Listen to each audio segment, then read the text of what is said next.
নমস্কাৰ চাই আছে Assam north east news live সন্ধিয়াৰ সংবাদ লৈ ষ্টুডিঅ'ত মই কস্তুৰী নৱম শ্ৰেণীৰ ছাত্ৰই প্ৰহাৰ কৰিছে একাদশ শ্ৰেণীৰ ছাত্ৰ তাৰ পাছতে হৈছে মাৰপিটৰ ঘটনা আৰু ক্লাছৰুমৰ ভিতৰতে কেনেকৈ হ'বলৈ পালে এই ঘটনাক লৈ বৰ্তমান এক লক্ষণীয় পৰিৱেশৰ সৃষ্টি হৈছে এই মুহূৰ্তত বিদ্যালয় কৰ্তৃপক্ষ আৰু আঘাতপ্ৰাপ্ত ছাত্ৰজনৰ ভাষ্য শুনাব বিচাৰিছো আপোনালোকক আৰু তাৰ আগতে জনাইছো যে যোৰহাটত সংঘটিত হৈছে এই ঘটনা মই ৰুমত পঢ়ি আছিলোঁ আমাৰ ফাৰ্ষ্ট ৰুমত এবাৰ ল'ৰাবিলাকক কাজিয়া কৰিলে সপাই তাৰপৰা মোক গৈ পিনে ৰুমৰ ভিতৰত মাৰি চাগে কোন ক্লাছৰ আছিলে এইটো আছে 9-10 আছে আৰু মানে হায়াৰ ছেকেণ্ডেৰী ছেকেণ্ড ইয়েৰত কিহৰ কাৰণে কাজিয়াখন গম নাপাওঁ কিন্তু মোৰ লগত আছিলোঁ বাবে মোকো মাৰিলেগৈ পিছত আৰু কোনোবা দুজনে এজনৰ স্কুলৰ আজি পৰীক্ষা নাছিলে তেওঁ কেনেকৈ সিহঁতৰ কথা গম নাপাওঁ সিহঁতি সিহঁতি ফোন কৰি মাতি দিয়ে ন লগাব ঘৰ ওচৰতে আছে এইকণতে বেছি চল যায় মাতি আনে আগৰ পৰা কিবা আছে কাজিয়া মোৰ একো ফটো নাই মই সিহঁতে তাইক ভালকৈ চিনিও নাপাওঁ নাপাব মোৰ ঘৰ হেৰি পুৰণিমাটি সত্ৰ কোন ক্লাছ আপোনাৰ ফাৰ্ষ্ট ইয়েৰ পৰীক্ষা চলি আছো আমাৰ পৰীক্ষা সজা নাই কি মানে 8-9-10 কেইটামান বজাত আছিল কাজিয়াখন 10:30 হৈছে আৰু স্কুলৰ ভিতৰতে প্ৰথমে বাহিৰত লাগিলে 10 মিনিট মাৰিছে এজাকমান সোমাই গৈছে কিহে আক্ৰমণ কিদৰে কৈছে চুৰি এখনে মাৰিছে মাতখন পিছ ইয়াত আজি প্ৰিন্সিপাল বাইদেউ নাই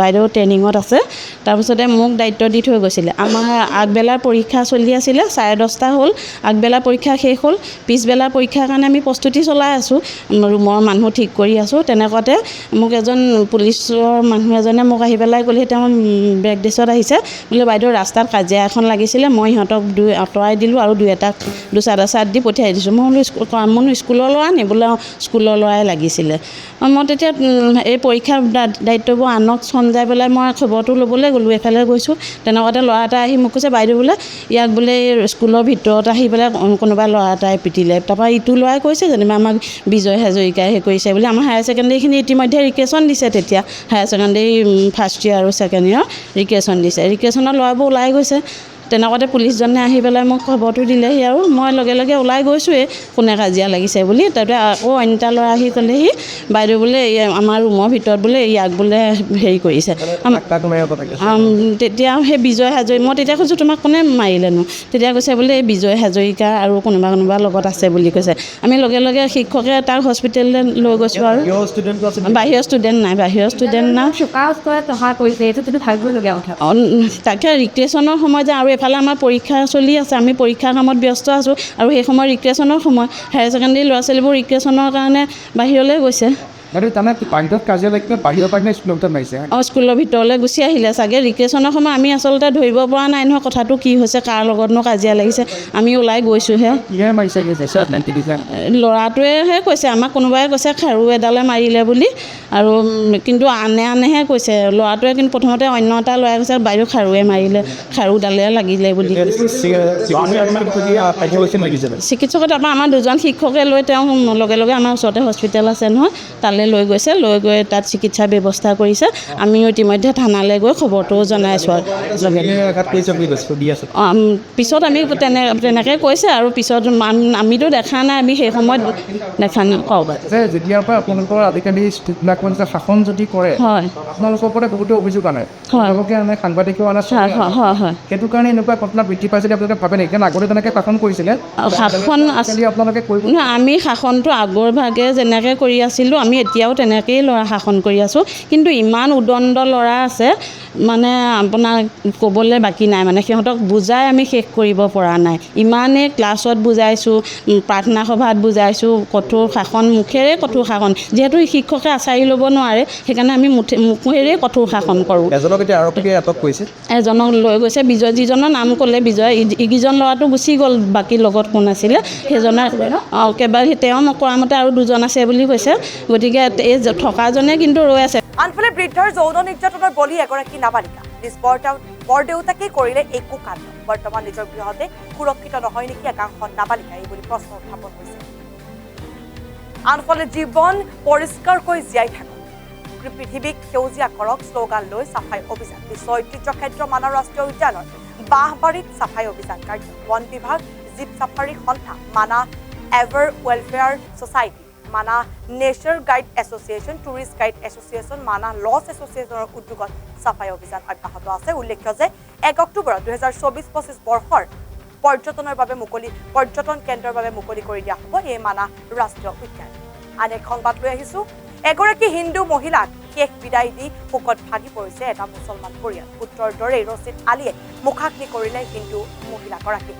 লখিমপুৰৰ ৰছিদ আলীৰ ঘৰত জ্বলা নাই চৌকা। 22 বছৰ পূৰ্বে পৰিচয়বিহীন এগৰাকী অঘৰী হিন্দু মহিলাক নিজৰ ঘৰত আশ্ৰয় দিয়ে লখিমপুৰৰ এটা মুছলমান পৰিয়াল। যি 20-22 বছৰ আগত তেওঁক মই লালুক বজাৰত পাইছিলোঁ। তেওঁ বজাৰতে থাকে। পিছত মোৰ বেয়া লাগিলে মই বজাৰৰ পৰা লৈ আহিলোঁ। আনি পেলাই মোৰ ঘৰতে মাতৃ সমতুল্য দি তেওঁক মই ৰাখিছিলোঁ।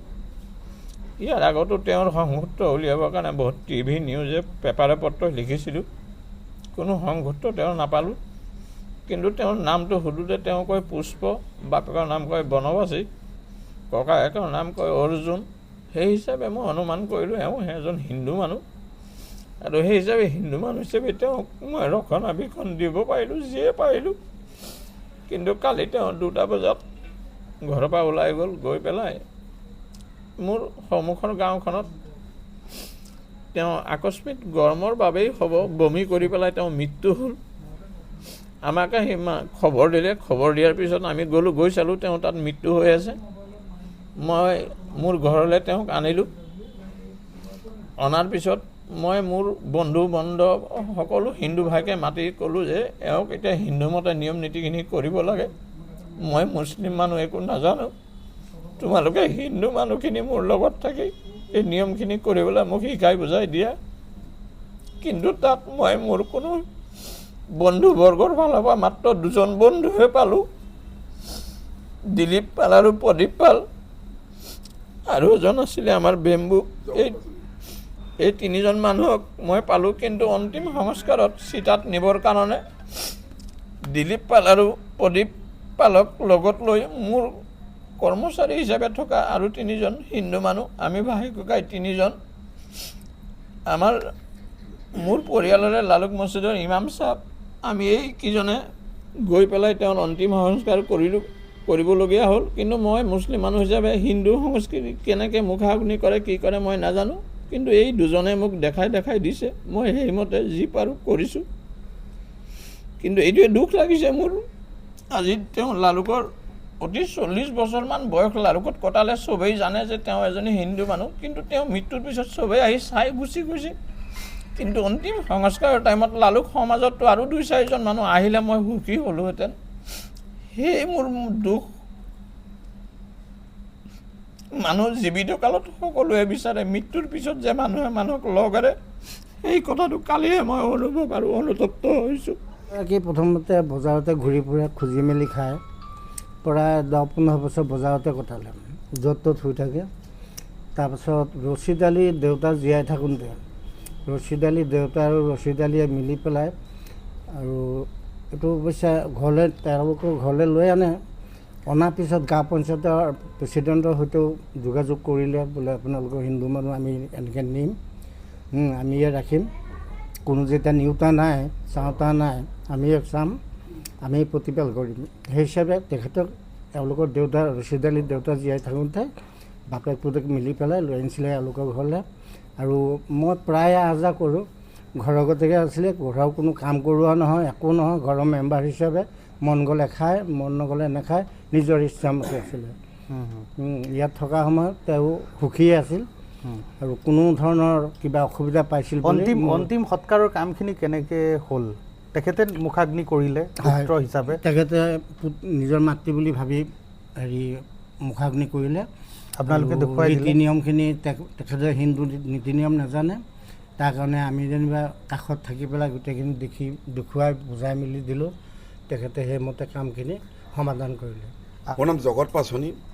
আমাৰ লালুক চাৰিআলিতে আমাৰ দোকান দিয়া প্ৰায় 30 বছৰমান বয়স হ'ল, মানে দোকান চলি আছে। তেতিয়াৰ পৰা আমি প্ৰথম অৱস্থাত এইটো ভাবিছিলোঁ যে ৰছিদ দাহঁতৰ কোনো ফেমিলি মেম্বাৰ, যে ঘৰুৱা সম্পৰ্ক এনেকুৱা। কিন্তু পিছত গম পালোঁ যে মানুহগৰাকী একচুৱেলি হিন্দু সম্প্ৰদায়ৰ মানুহে। কিন্তু আমি সদায় দেখি থাকোঁ, তেখেতে কয় যে পাচনি ভাল বেয়া আমি কথা পাতোঁ, তেওঁলোকৰ পাতোঁ। তাৰ পিছত গম পালোঁ যে তেওঁ যে হিন্দু মানুহ আৰু ৰচিদা নিজৰ মাকৰ লেখীয়া তুল্য মানে ইমান ভাবে, সেইটো বৰ গৌৰৱান্বিত কথা। কিন্তু সেই সিদিনা ৰাতিপুৱা যেতিয়া খোজকাঢ়ি ইফালে ইফালে যায়, আমাৰ চাৰিআলিতে দোকান, আমাৰ দোকানৰ মুখতো ময়ে বহি আছোঁ, সুধিছে বহিছা? মই বোলো বহিছোঁ, ভালনে? ইমান গৰম মৰিয়া যাম। বোলো নাই, মানুহ নমৰে। মানে গৰমৰ কাৰণে এনেকুৱা হ'ব? একচুৱেলি গৰমৰ কাৰণে হৈছে, কাৰণ মানে ৰচিদ আলী নামৰ যিজন ব্যক্তি, তেওঁ নিজৰ মাকক যেনেকুৱা প্ৰতিপাল কৰে, এই মানুহগৰাকীক তেনেকৈ প্ৰতিপাল কৰে। আৰু ইমানেই মানে কালিও আহিছোঁ, মই কালি তেওঁ চাইছোঁ, মোৰ নিজৰ চকু মানে মোৰ বৰ বেয়া লাগিছে। মানে সেইকাৰণে দেখিছোঁ আজি ক'বলৈ বেয়া লাগিছে। এই ঘৰখনত দেখিছোঁ চৌকা জ্বলা নাই, আজি তেওঁলোকে কান্দি আছে। তেওঁলোকে শুনক, তেওঁলোক মুছলিম সম্প্ৰদায়ৰ মানুহ হৈ এগৰাকী হিন্দু সম্প্ৰদায়ৰ মানুহক মাতৃৰ তুল্যৰ দৰে, দেৱী তুল্যৰ দৰে যিদৰে নীতি নিয়ম মানে তেওঁলোকেতো হিন্দু সমাজত কৰিব লাগিছিল না। কিন্তু এতিয়া আমাৰ সৈতে আলোচনা কৰিছে, গোটেই মানুহখিনি আমি দেখুৱাই মেলি দিয়াত হিন্দু সমাজত কেনেকৈ কৰিব লাগে ৰচিদ আলী ডাঙৰীয়াই নাজানে। আমি যিমতে দেখুৱাই দিছোঁ, তেওঁ মানৱতাৰ ক্ষেত্ৰত তেওঁ সেই মানে মুখাগ্নি কৰি তেওঁ যিটো অন্ত্যেষ্টিক্ৰিয়া কৰিলে, সেইটো ওপৰৱালাৰ কৃপা। এইটো এটা বাৰ্তাহে মই চৰকাৰলৈও ৰাইজলৈও এটা দিছোঁ, কাৰণ এইটো বহুত যথেষ্ট এটা মানে গৌৰৱৰ কথা। নিশ্চয়। আজি এইখন ঘৰত আজি ভাত নাই, এইখন ঘৰত একো নাই, পূৰা সম্পূৰ্ণ। এতিয়া এনেকুৱা এটা পৰ্যায় হৈছে নহয়, মানে মোৰ যিজনী মা মৰিলে, মোৰ যেনেকুৱা ঘৰখন অনুভৱ বা মোৰ পৰিয়ালবৰ্গ, এই পৰিয়ালটো আজি একেবাৰে ক্ষুণ্ণ হৈ গৈছে। আনফালে নগাঁও জিলাৰ খাগৰিজান সংহত শিশু উন্নয়ন প্ৰকল্প অধীনত আজি ডিফলু কোচৰ চুক অংগনবাদী প্ৰেক্ষাগৃহত ভৱনত আজি পোষণ মাহ উপলক্ষে ৰক্তহীনতা, পুষ্টিহীনতা, পোষণ আৰু শিক্ষাৰ সজাগতা সভা অনুষ্ঠিত হয়। সভাত গৰ্ভৱতী মহিলা, কিশোৰী আৰু প্ৰসূতিসকলৰ ৰক্তহীনতা আৰু পুষ্টিহীনতাৰ ওপৰত ভাৰত চৰকাৰ অভিলাষী আঁচনিৰ ওপৰত কৰ্মীসকলৰ মাজত ব্যাপক সজাগতা বৃদ্ধিৰ লক্ষ্যৰে সভাত আলোচনা কৰা হয়। ধন্যবাদ। আপোনালোকে চাগে জানেই যে 1 তাৰিখৰ পৰা 30 তাৰিখলৈকে ছেপ্টেম্বৰ মাহৰ আমি পোষণ মাহ উদযাপন কৰা হয়। এইটো 2015 চনৰ পৰা এই পোষণ মাহ উদযাপন কৰা হৈছে। সমগ্ৰ ভাৰততে এই পোষণ মাহ উদযাপন কৰা হয়। ঠিক তেনেদৰে আমি খাগৰিজান ICDS প্ৰজেক্টতো আমি পোষণ মাহ উদযাপন কৰিছোঁ। আমি বিভিন্ন আমাৰ 9 তাৰিখে আমি প্ৰথম পোষণ মাহ উদযাপন কৰিলোঁ প্ৰজেক্ট লেভেলত। তাৰ পৰা আমি বিভিন্ন চাৰ্কলত আমি পোষণৰ বিভিন্ন ধৰণৰ এক্টিভিটিছ কিছুমান আমি হাতত লৈছোঁ। যেনেকৈ আমি এনিমিয়া কেম্প পাতিছোঁ, আপোনাৰ infant young children feeding practices IYCFৰ ওপৰত আমি মিটিং পাতিছোঁ। ঠিক তেনেদৰে আজিও আমি পোষণৰ প্ৰতি লক্ষ্য ৰাখি, পোষণ মাহৰ প্ৰতি লক্ষ্য ৰাখি আমি বিভিন্ন ধৰণৰ আজি আমি কৰিলোঁ যে এনিমিয়াৰ ওপৰত এৱেৰনেছ দিয়া হৈছে, IYCFৰ ওপৰত এৱেৰনেছ দিয়া হৈছে, পোষণ বি পঢ়াইবিৰ ওপৰত এৱেৰনেছ দিয়া হৈছে। সেইকাৰণে আমি এলানি আমি কাৰ্যসূচী হাতত লৈ আছোঁ। তাকে বেলেগ লগতে কিন্তু মই খাগৰিজান সংগত মানে বিস্তৃত কাৰ্যসূচী গ্ৰহণ কৰা হৈছে। প্ৰতিটো চাৰ্কলত বা দীপল হওক ডিমৌগুৰি প্ৰতিটো ক্ষেত্ৰত হয় মানে বিস্তৃত কাৰ্যসূচী গ্ৰহণ কৰিছে। বেলেগ চাৰ্কলত এনেকৈ কৰা নাই, কিন্তু আমাৰ খাগৰিজানৰ পৰা কাৰ্যসূচী বহুত সুন্দৰকৈ অনুষ্ঠিত কৰিছে। হয়, ধন্যবাদ। আপোনালোকে লক্ষ্য কৰিছে, ধন্যবাদ। আমি এনেকৈ ভাবিছোঁ যে আমাৰ টিমটো বহুত আমাৰ গোটেই ছুপাৰভাইজাৰ, অংগনবাড়ী ৱৰ্কাৰ্ছ, আমাৰ টিমটো বহুত ষ্ট্ৰং, তেওঁলোক বহুত এক্টিভ। তেওঁলোকৰ কাৰণে এই প্ৰগ্ৰেমবিলাক আমাৰ সফল হৈছে। আৰু আমাৰ এটাই উদ্দেশ্য যে পোষণৰ বাৰ্তাটো আমি ঘৰে ঘৰে যাতে আমি এই পোষণৰ বাৰ্তাটো চবকে দিব পাৰোঁ। পোষণ মাহৰ আজি সপ্তম বছৰ বলীয়া 2018 চনৰ পৰা আমি এনেদৰে প্ৰতি মাহে ছেপ্টেম্বৰ মাহতে পাতি আছে। বিভাগীয় ফালৰ পৰা আমাক যিহেতু এটা থিম বাছি দিয়ে, এইবাৰো তেনেকৈ সেইদৰে 6টা থিম আমাক দিছে। এনিমিয়া, গ্ৰোথ মনিটৰিং, পোষণ বি পঢ়াইবি, এক পে মাকি নাম, তাৰোপৰি পোষণ ট্ৰেকাৰ আমাৰ যিখিনি মানে টেকন'লজি, সেই টেকন'লজিৰ ওপৰত দিছে। সেইদৰে আমি ইয়াত আজি এৱাৰনেছ প্ৰগ্ৰেম পতা হৈছে, যাতে প্ৰত্যেকজন ঘৰৰ প্ৰতিজন মানুহে এইখিনি কথা জানিব পাৰে, এটা জনানুদান ঘূৰি ফুৰিব পাৰে। আৰু প্ৰতিঘৰ মানুহে যদি এই মেছেজসমূহ যায়, তেতিয়া আমি দেশখনত এটা এনিমিয়া মুক্ত দেশ, লগতে পুষ্টিহীন শিশু সংখ্যা কমাই সুস্থ সবল দেশ গঢ়ি তুলিব পাৰোঁ। লগতে বাইদেউ যোনটো আপোনাৰ কেন্দ্ৰত আজি অনুষ্ঠিত কৰিছে, আপোনাৰ নিজৰ হয় সুন্দৰকৈ ইমান অংগনবাদী অংকন কৰিছে, কি ক'ব একেটা আপোনাৰ নিজৰ অংগনবাদী আপোনাৰটো কি ক'ব? মানে অংগনবাদীখিনি নহ'লেতো মই একো কামেই কৰিব নোৱাৰোঁ সঁচাকৈ। তেওঁলোক মোৰ শক্তি, গতিকে তেওঁলোকৰ মানে যিখিনি ইমানখিনি কাম কৰিলে, মই যিহেতু ফোনেৰে সেই কথাখিনি কৈছোঁ, এবাৰ অৱশ্যে মিটিং পাতিবলৈ গোটেইখিনি গ'লোঁ, তাৰপিছত যিমানখিনি তেওঁলোকে এৰেঞ্জমেণ্ট কৰিছে, নহ'লে মই এইখন মিটিং চপাৰ মোৰ সুবিধাই নহ'লে তেওঁলোকে। আৰু যেতিয়া খাদ্য আপ্যায়ন কৰিছে আজি অতিথিসকলক, কলা মাহৰ গুড়া হওক, বিহু হওক, কি ক'ব একেটা ঘৰুৱা বনোৱা চবেই লৈ আহিছে? আমাৰ নিজৰ এটা যিটো চিডি মানে টকা এটা তেওঁলোকৰ সোমাইছিলে, সেইটো আৰু আমাৰ নিজৰ ফালৰ পৰা যিহেতু সকলোখিনি আহিব, তেওঁলোকে সেইকাৰণে অতিথি আপ্যায়নৰ কাৰণে এইখিনি কাম কৰা হৈছে। ধন্যবাদ। আনফালে পঞ্চায়তৰ সীমা নিৰ্ধাৰণক লৈ অসন্তুষ্ট চাপৰ হাললকোচ উন্নয়ন খণ্ডৰ অধীনস্থ পুঠিমাৰী গাঁও পঞ্চায়তৰ শিমলাবাৰী প্ৰথম খণ্ড গাঁৱৰ স্থানীয় ৰাইজ। সীমা নিৰ্ধাৰণক লৈ ব্যাপক খেলিমেলি হোৱাৰ অভিযোগ ধুবুৰী জিলাৰ পঞ্চায়তখনৰ ৰাইজৰ। বৰ্তমান অপৰিকল্পিতভাৱে বহু পঞ্চায়তৰ সৈতে আন পঞ্চায়তৰ গাঁও সংলগ্ন হোৱা বুলি ক্ষোভ প্ৰকাশ কৰে ৰাইজে। ফলত বিভিন্ন সমস্যাৰ সন্মুখীন হ'ব বুলি ৰাইজে উদ্বেগ প্ৰকাশ কৰিছে। আজি বৰ দুখ আৰু পৰিতাপৰ বিষয়, আমাৰ এই পুঠিমাৰী পঞ্চায়তখন যেতিয়া গঠন হয় তেতিয়াই চিমলাবাৰী প্ৰথম খণ্ডৰ কাৰণেই পুঠিমাৰী গাঁও পঞ্চায়ত গঠন হৈছিল। আজি দুখৰ বিষয়, পুঠিমাৰী গাঁও পঞ্চায়তখন এই ধীৰেশ্বৰ গাঁও পঞ্চায়তত অন্তৰ্ভুক্ত কৰাৰ কাৰণে আমি বহুত দুখিত। আমি কেতিয়াও এইটো মানি নলওঁ। আৰু পুঠিমাৰী গাঁও পঞ্চায়তখন আমাৰ জি পি অফিচখন হ'ল আমাৰ ইয়াৰ পৰা 1/2 কিলোমিটাৰ। আৰু যদি আমি ধীৰেশ্বৰ জীপুত যাব লাগিব তেতিয়াহ'লে আমাৰ ব্ৰহ্মপুত্ৰ নৈ পাৰ হৈ যাব লাগিব। গতিকে আমি বিভাগীয় কৰ্তৃপক্ষক অনুৰোধ জনাইছোঁ যাতে আমাৰ চিমলাবাৰী প্ৰথম খণ্ডখন যেনেকুৱা পুঠিমাৰী গাঁও পঞ্চায়তত আছিল ঠিক তেনেকুৱাই ৰাখিব লাগিব। যদি ইয়াত কোনো বিকল্প ব্যৱস্থা কৰা হয় তেনেহ'লে আমি অহা নিৰ্বাচনত ভোট বৰ্জন কৰিম। আমি চিমলাবাৰী প্ৰথম খণ্ডৰ ৰাইজ কেতিয়াও আমি ভোট নিদিম আৰু ইয়াৰ পৰা কোনো এটা কেণ্ডিডেট আমি ইলেকশ্যনত থিয় হ'বলৈ নিদিম। এইটো আমাৰ ঐক্যবদ্ধ। আজি আমি ইয়াত একত্ৰিত হোৱাৰ মূল কাৰণটোৱেই হ'ল যে জুলাই 17 তাৰিখত যিটো আমাৰ জি পি ডেলিমিশ্যনৰ খচৰা ওলাইছে, তাত আমি দেখিবলৈ পাইছোঁ পুঠিমাৰী জি পিৰ এটা গুৰুত্বপূৰ্ণ অংশ, যাক আমি এক কথাত ক'বলৈ গ'লে পুঠিমাৰী গাঁও পঞ্চায়তৰ মূল মেৰুদণ্ডস্বৰূপ অংশ।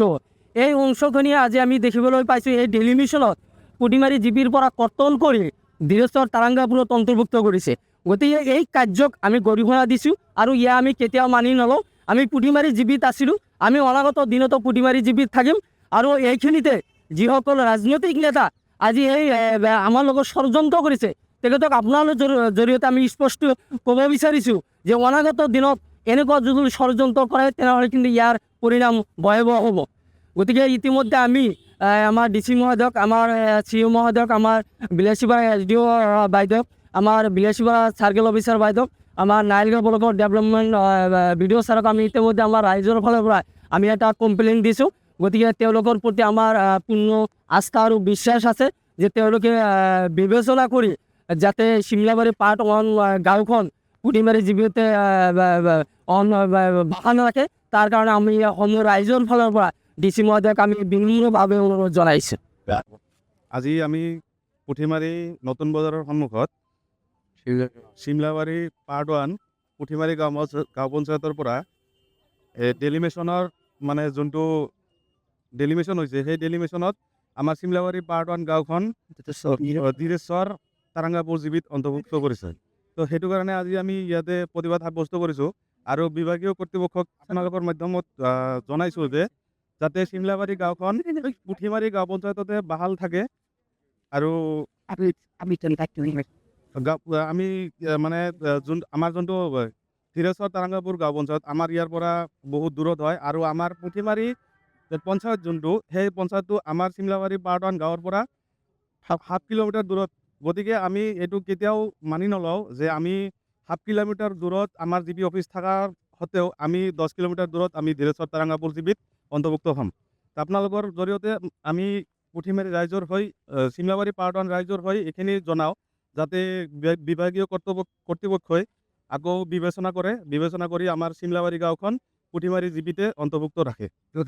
যদি নকৰে ইয়াত আমি ভয়াৱহ আন্দোলনৰ সংবাদ দিছোঁ।